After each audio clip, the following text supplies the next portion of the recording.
રામ રામ. શમ છો કે હરભાઈ? ઓહો હો, કોણ? કરશન પટેલ, આવો આવો. કેમ છે તબિયત? તબિયત તો સારી છે હો. બેસો પટેલ, આ ખુરશી ઉપર બેસો. અરે ના બાપલા, આપણને એમ અક્કડ બેહવું ફાવે નહીં. આપણે તો આ બેઠા. કહો, મજામાં તો ખરા ને? એ હા હા હા, તમારા જેવાના પ્રતાપે તો આનંદ છે હો. લા, પ્રતાપ તો ભગવાનના અને બીજા પ્રતાપ તમારા બાપાજીના. એ જમીન મેલી ગયા તે અમે ખેડી ખાઈએ છીએ અને તમને એ દાણા મળે છે. આ વર્ષે વરસાદ તો સારો થયો છે નહીં? વરસાદ તો ભાઈ મેઘ રાજાની હું લીલા લહેર કરી છે. લ્યો કે હરભાઈ, પાણીનો કળશો તો લાવો. એ તો ભૂલી જ ગયો કરશન પટેલ. તમને જોઈને એટલો આનંદ થયો કે પાણી પૂછવાનું એ ભાન જ રહ્યું નહીં. કેમ, સીતાભાઈનો કઈ કાગળ આવ્યો છે કે? એ તો ત્યાં આફ્રિકામાં જ છે ને? હા, છે તો આફ્રિકામાં જ. એ છીતિયાની લોથમાં જ આયા આવ્યો છું. કેમ, એવું તે શું બન્યું છે? અરે બનવાનું તે શું હોય? એને લખ્યું છે કે કિહરભાઈને કેજો ને વેમો ભરાવજો. અરે વેમો? એ શું? અરે ઈ તો મારી દઈ રાજ જાણે. આ રહ્યો એનો કાગળ. એમાં તો તમારું વીમા ઉતરાવવાનું લખ્યું છે. સાથે પૈસા ભરવા માટે 200 નો ચેક પણ બીડ્યો છે. લખ્યું છે કે ગમે તેમ કરીને વીમો ચોક્કસ ઉતરાવી નાખજો. અરે હા બાપલા હા, એ લોથમાં તો હોય આવ્યો, પણ કોક 5000 લખ્યા છે. ઈ હાના છે? એ તો વીમાની રકમ છે. તમારે 5000 નો વીમો ઉતરાવવો એમ લખ્યું છે. 5000? એમ? 5000 જો રોકડા ભરવાના હોય તો પછી બહેસમ મોકલ્યા.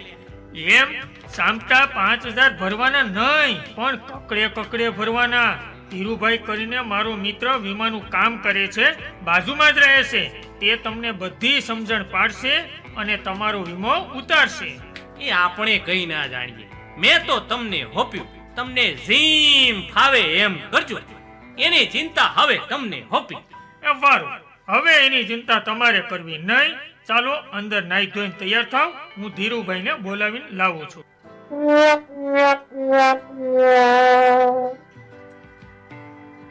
આ અમારા ખેડૂત છે, બહુ ભલા માણસ છે. અમારે અને એમને પેઢીઓથી સંબંધ હાલ્યો આવે છે હો. એમ કે? હા, તેમના એક ભાઈ હાલમાં આફ્રિકામાં છે. આમને 5000 નો વીમો ઉતરાવવો છે.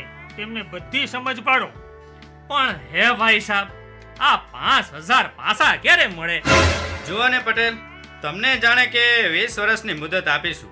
એટલે 20 વર્ષ પછી તમને 5000 અને નફો જે ઉમેરાયો હશે તે મળશે. આ વચ્ચે કઈ ના મળે? ના, જે ન મળે. પણ તમે ગુજરી જાઓ તો તમારા વંશ વારસાઓને... અરે હું કામ ગુજરી જાઉં? મરે ની રસ્તાનો જનાર. હું તો બીજા 15 વર્ષ કાઢું એવો છું.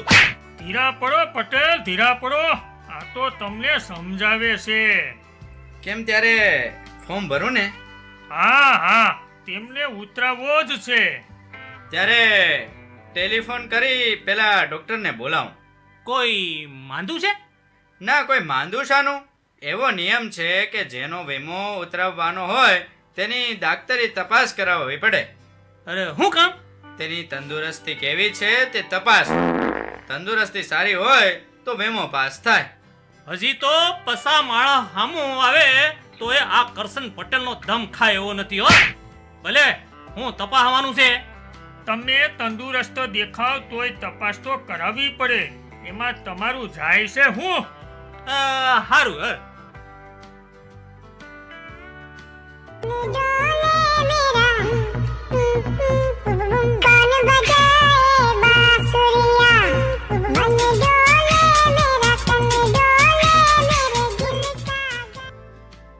હેલો, હા કોણ?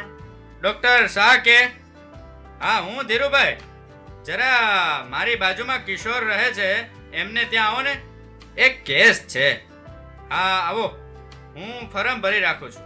ડોક્ટર સામા અહીંયા આવે એ તો સારું કહેવાય ધીરુભાઈ. હા કેમ આવે, સળગતા ચંદા મસ્ત અપાય છે. આપણે તો એવી જ ગોઠવણ રાખી છે, એટલે ફોન કરીએ એટલી જ વાર. ચાલો હવે ફોર્મ ભરવા માંડું.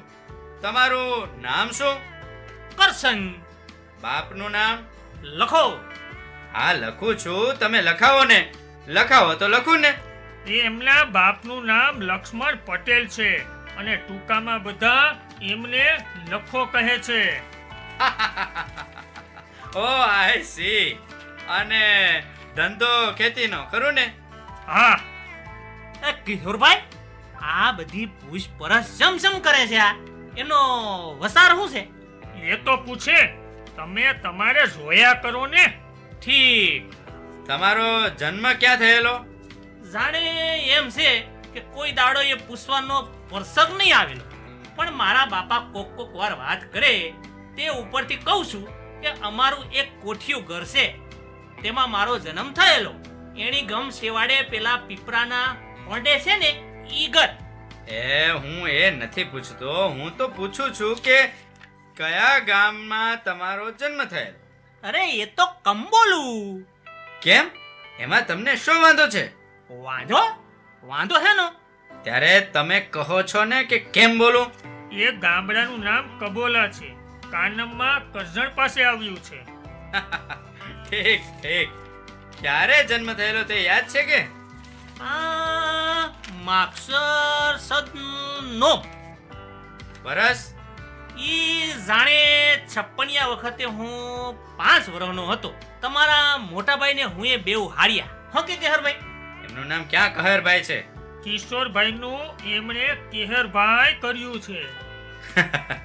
ઠીક. તમારા કોઈ મિત્ર હોય એનું નામ આપો. લા ભાઈબંધ તો ભલા ગણાય છે. આખો કંબોલું ગામ જ ભાઈબંધ જેવું છે. એકાદનું નામ લખાવો ને. હવે ડાયા લવારનું લખાવું છું કે પછી પેલો તીબલો જાની? ઓળખ્યો ને? તમારું જ નામ લખાવે તો તમને કઈ વાંધો છે? તમે જ મિત્રનો રિપોર્ટ ભરી આપજો. મને કઈ વાંધો નથી. તમારા બાપા જીવે છે કે? હા. ઉંમર? ઉંમર તો 23 ને 5 થયા હશે. તમારા બા? એ જીવે છે, એ 60 થયા હશે. દાદા પણ જીવે છે, દાદી પણ જીવે છે. 5 માં 5 ઓછા છે. ભાઈ બહેન? ભાઈ એક નાનો 25 વર્ષનો આફ્રિકે છે અને બોન નથી. તમે કોણ કો, પણ આ માણસનો કાંક માઠો વસાર હોય એમ મને લાગે છે. નહીં તો આમ બધું પૂછે નહીં હો. પરણેલા છો? જો મેં નહોતું કીધું? હા બાપલા, પૈણે વરસ થયા 38, પણ મારે લડાઈમાં જવું નથી, સમજ્યા? સાહેબજી, ધીરુભાઈ. સાહેબજી, ડોક્ટર આવો બેસો. એમને તપાસવાના છે? ના, આ પટેલને તપાસવાના છે. વારું ત્યારે મારી તપાસ શરૂ કરું કે?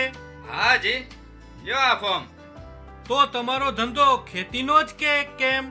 હા. તમે ધંધો બદલવાનો વિચાર રાખો છો ખરા કે? હું કામ? ખેતી હું ખોટી છે? તમને કદી તાવ આવેલો કે? ના ભાઈ ના. વારું, જરા ભીત પાસે આવો જોઈએ. અરે તમે તપાસતા વળી લુગડાનું માપ શું લેવા માંડ્યું? હું શહેરમાં લુગડા સીવડાવવાનો નથી, મારા ગામનો હઈ હારો છે. કોણ તમારા કપડા સીવવા નવરું છે?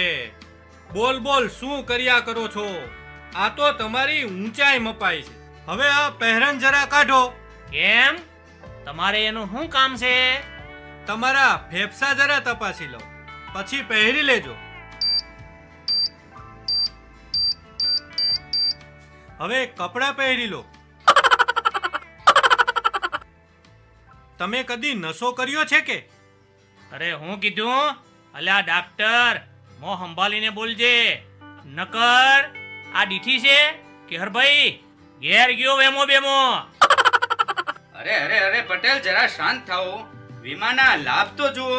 અરે મારે નથી ઉતરાવવો. અમારા ગામડાના લોકોને વેમો છે, એ બધા તમારા તકલાદી શહેરવાળા શહેરીને હોપ્યા. હું તો તમારા બધાનો વેમો ઉતારું એવો છું.